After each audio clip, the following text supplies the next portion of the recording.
نفار الناس قاعدة في دورها آمنين، قاعدين بيخبزوا، واللي قاعد بيعبى مية، واللي قاعد فيش أمان، فيش أي منطقة أمان، كل الصواريخ بتنزل فوق رؤوس الناس.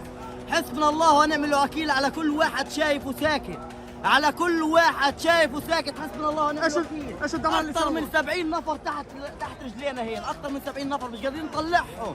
يا عالم حسوا في ربنا، حسوا فينا يا عالم. أكثر من 70 نفر تحت أكثر من 70 نفر. حسبنا الله ونعم الوكيل. كيف كانت الإصابات والدمار لسه بطلعوا قاعدين، لسه بطلعوا. طلعنا يمكن أكثر من 20 30 نفر ولسه قاعدين بطلعوا، لسه بطلعوا قاعدين. تحت رجلينا هنا يمكن في أكثر من 70 واحد كمان. حسبنا الله ونعم الوكيل.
אני מתרשם מהרוח האדירה שישנה כאן. אתם ביטאתם אותה, ואני רוצה שתדעו שזה מחייב אותנו. העם גאה בכם, ואני מציע גם לאויבים שלנו שישימו לב לרוח הזאת. כי אם חיזבאללה יבחר לפתוח במלחמה כוללת, אז הוא במו ידיו יהפוך את ביירות ואת דרום לבנון, לא רחוק מכאן, לעזה ולח'אן יונס.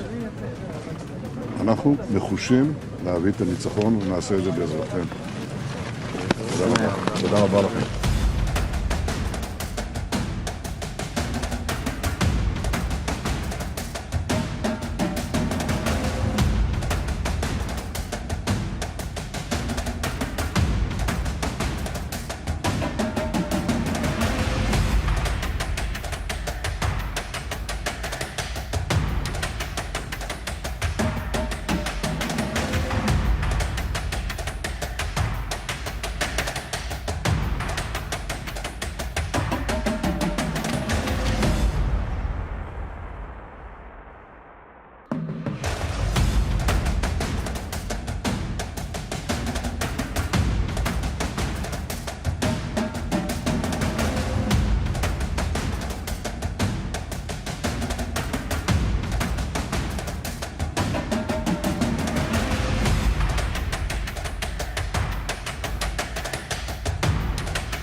اونچه که امروز داره بشریت رو رنج میده اون یک جانبه گرایی است و نظام ناعادلانه جهانی است که جلوه این یک جانبه گرایی و نظام ناعادلانه رو میتونید امروز در غزه و در فلسطین ببینید.